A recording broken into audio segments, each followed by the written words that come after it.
Iran has made renewed threats against the United States, including one at an army post in the U.S. Capitol. To talk about this in more detail is our foreign affairs expert, Lisa Daftari, joining me once again from Los Angeles. Lisa, the threat is not only against Fort McNair, but also against the Army's Vice Chief of Staff. Why the threats from Iran? Yeah, well, there have been covert threats and there have been overt threats. This one was detected as the U.S. Basically was able to tap into Iranian communications, where they were talking about having a type of attack that was similar to the USS Cole attack a couple years back. Well, thankfully, this was intercepted. Now, it doesn't mean that the Iranian regime will stop flexing their muscles against the United States. For some reason, Hal, the Iranian regime believes that they have the upper hand in this new administration. They were under this pressure campaign under President Trump. They're still under the same sanctions that they were under by President Trump. We're not yet in an Iran deal because President Trump withdrew from that deal in 2018.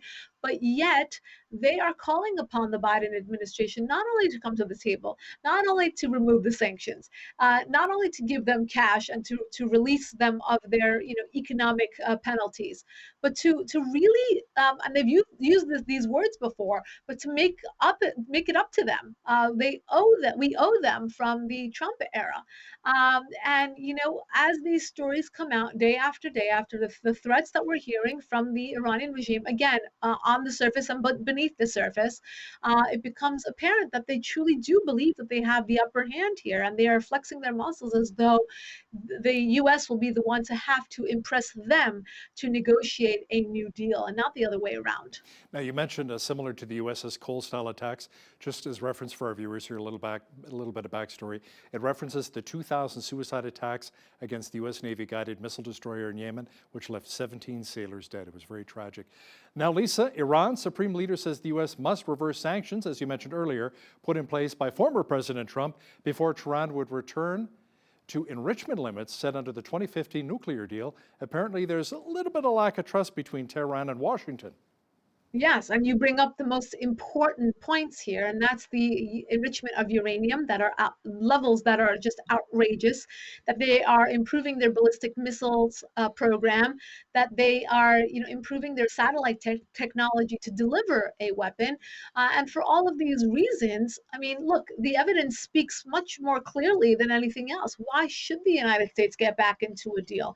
I mean, there are people here in the United States that are also part of the regime's propaganda machine, and they go around saying, we have to loosen the sanctions. It's not humane to have sanctions on the Iranian people. We have to let them have a weapons program because that's just a national program, like all these other countries that have weapons programs. We have to make a deal with them. We have to normalize relations with the Iranian regime. But what for? The evidence really tells a better and more clear and accurate picture of what the Iranian regime is all about. They have been beefing up their nuclear capability. They have been, cracking down on human rights much more than ever before. They still have been pouring money into terrorism in the region, in Yemen, Iraq, Syria, Afghanistan. The list goes on and on. So why should we? I mean, look, the evidence really does spell out a much clearer picture than anything else. And I think that we should have a bipartisan support on really curbing the Iranian regime and its tentacles.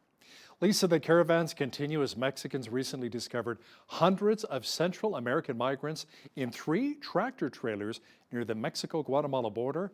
There were 329 people hiding inside of these trucks, including 114 minors. Right. Look, this is a very, very sad situation. It's a very real and raw situation. Anyone looking at that footage, regardless of your political identity, will say that this is a very sad situation. And look, it was a sad situation under President Trump, and it's a sad situation under President Biden. It doesn't take away from the reality of the situation. Where are they to go? Where are they to be placed? How will they be absorbed by our nation when we have the homeless crisis here that when you drive down Los Angeles, any one of the major streets, there are communities of tents and garbage and people living in just abysmal conditions. And these people need to be taken care of before we're able to allow these caravans to just walk right in without any vetting, without any medical attention or vetting, with all of these minors, etc. I think the point of the story here, Hal, is that regardless of one's intentions, the reality is the reality. And you can be pro immigration, you can be anti immigration, but now we see that President Biden is stuck in the same quagmire that President Trump was, regardless of his intentions to be much more lax on immigration. Human smuggling and human trafficking is still a very big, serious issue we have to deal with here all across the Americas. Lisa, a Democratic mayor of a southern border town in Texas says he's incensed over the Biden administration's handling of the immigration crisis in his backyard. Mayor Bruno Lozano is begging Biden to do just a little bit more. Yes, absolutely. And look, for this Democratic mayor, this is a reality. It's happening in his on his in his area, and it's going to happen in his city and in their states, and it's going to trickle right up into the rest of the United States. But for him particularly, when it's affecting, the crime levels, the amount of human attention that one can give to these migrants, it becomes a real situation.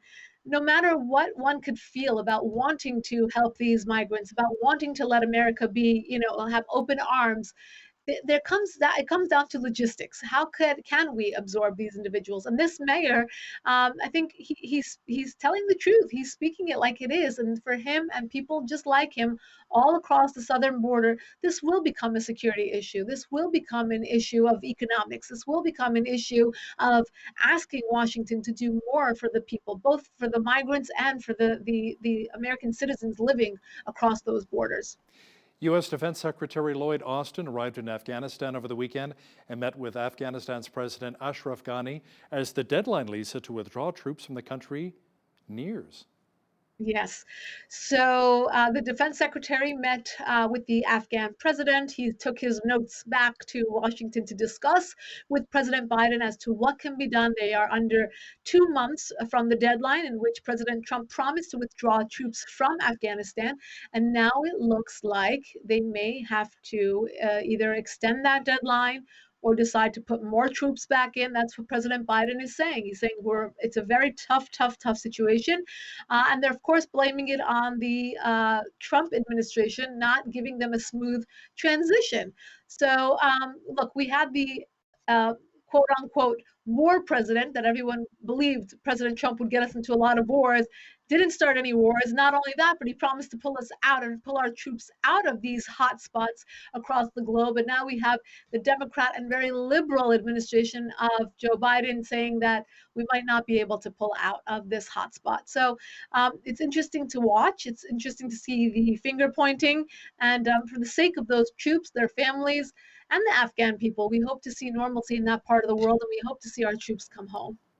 Russian jets hit some rebel training camps recently in northwestern Syria near the Turkish border, and reports say Syrian artillery killed 7 civilians and injured 14 medics in an attack on a hospital in the area. Tell me more about that.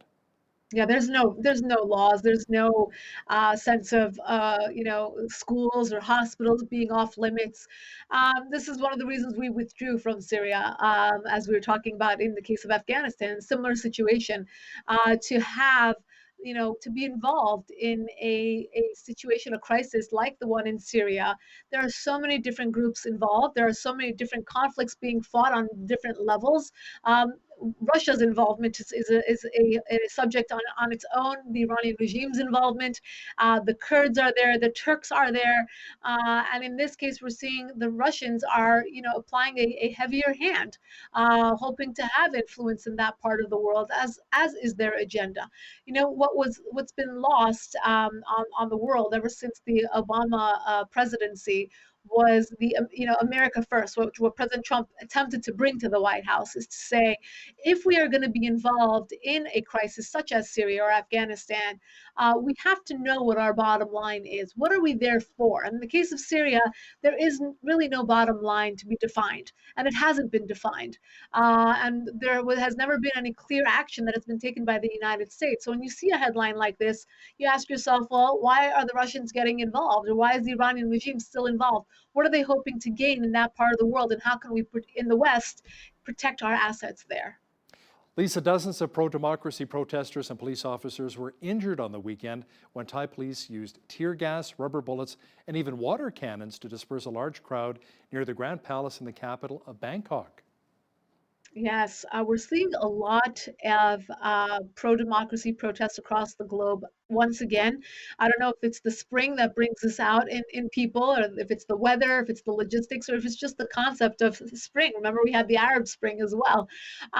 Look, in places like Thailand, we're seeing these types of uprisings because perhaps they're looking at the region and they're looking at their neighbors and they're saying, we don't want to be we don't want this communism to spread. We don't want to be repressed. We don't want human rights abuses. We want democracy. And they think this is the right time to stand up and say, we want democracy. We are defining our future.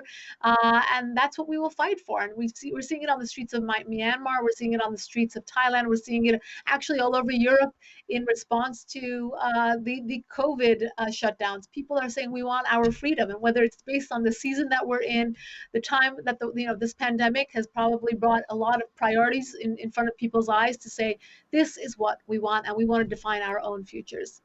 Yeah, you mentioned Myanmar. Let's discuss what's happening there as well. Doctors and other medical professionals are taking to the streets in protest of the military coup that ousted the country's civilian government last month. Healthcare workers have had enough. Yeah, everyone's had enough, and we saw before where journalists came out and writers and political analysts saying, "Wait, this is crazy." We had a very normal, what to them was a very normal running country. All of a sudden, the military, shut everything down. They put our leader in prison. They keep, adding on these alleged faux charges on her, and we don't want that. And now you're seeing a new group of doctors and healthcare professionals saying, "We've had enough. We have other priorities here. We have a job to do." And we've had enough. The military can't continue to do this. And in the beginning, we thought that this is going to be a very short-lived coup because, after all, it was just run by the military and it was not supported by other segments of the country. But then, as people came out, the crackdowns became bloodier, and we saw the number of casualties rise. Unfortunately, Hal. And if the military is going to keep this up, this is going to become bloodier because the people are saying they don't want this. Enough is enough, and we want to continue. We want our leader out of prison and running the country once again. So people are making their voices very clear. I'm glad the media is picking up on this at least a bit more than we would have heard. But we are thinking about the people in Burma and hope that this comes to an end very soon. Absolutely. Now, new report says Pope Francis is warning that more and more organized crime is trying to cash in on the pandemic. Did the Pope actually speak of any particular scams, maybe some involving Nigerian princes? Don't open any emails, don't click on any links. The Pope is referring to mafia related crimes. If you remember how the beginning of the pandemic, he also warned about this. This is an interesting thing for him to double down on now, nearing hopefully the end of the pandemic, to say there are people taking advantage of this, particularly in Europe and in Italy, where the pandemic was just horrific. You have a lot of mafia action there, activity there. These mafias are obviously taking advantage of what's going on in the world and of people's vulnerabilities, their economic vulnerabilities, their emotional vulnerabilities, and therefore we should be very vigilant not to get duped by these mafias and to really call them out if we see any of this organized crime. Wonder if any of the mafia mob bosses ever look at the Pope and say, he's a good fella. Maybe not, I don't know. Our foreign affairs expert, Lisa Daftari, joining me once again from Los Angeles. Thank you, Lisa. My pleasure.